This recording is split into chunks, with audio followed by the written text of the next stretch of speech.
Hello mga sisi! Samahan niyo ako, magluluto ako ng ginataang agitway. Ito ang agitway. Tingnan niyo. Para siyang talbos.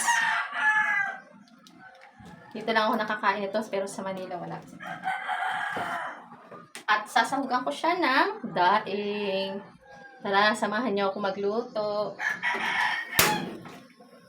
Titik ko muna yung kawali.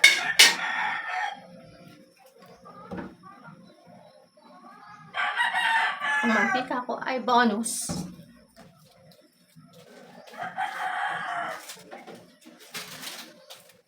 At syempre, kailangan ko rin ng magic sarap.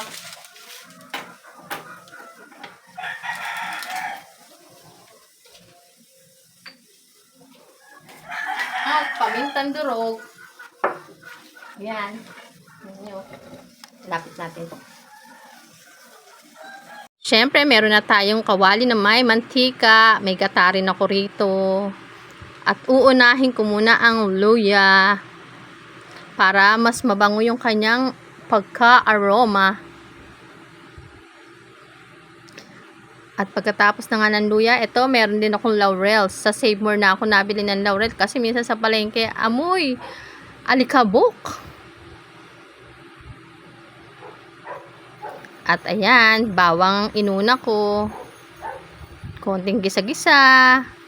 Tapos, lalagay na natin ang sibuyas. Hindi ko siya gaanong niluluto kasi gusto ko pag kinakain ko yung sibuyas medyo malutong-lutong.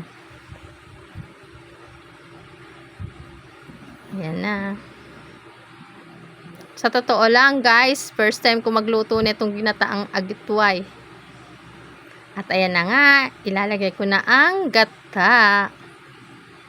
Papakuluan lang natin siya. Nilagay ko na ang daing at ang siling haba. Nilagyan ko na rin ng paminta. Halo-halo. Ayan, 2 pirasong laurel. At syempre, ang magic sarap. Hindi nawawala sa pagluluto ang magic sarap.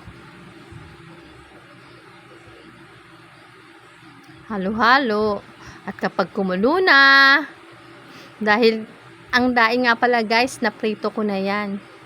Kaya kahit konting kulo lang, pwede nang ilagay ang agitway. Ang bango. Yan na nga. Nilalagay ko na ang agitway. Haluin natin para kumapit sa kanya ang gata.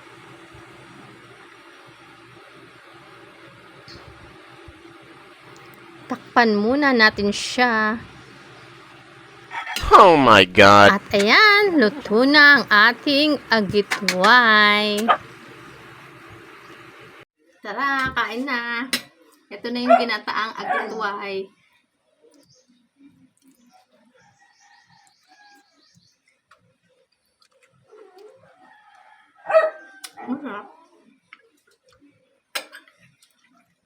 Yung isa lang kumakain, wala si Lander.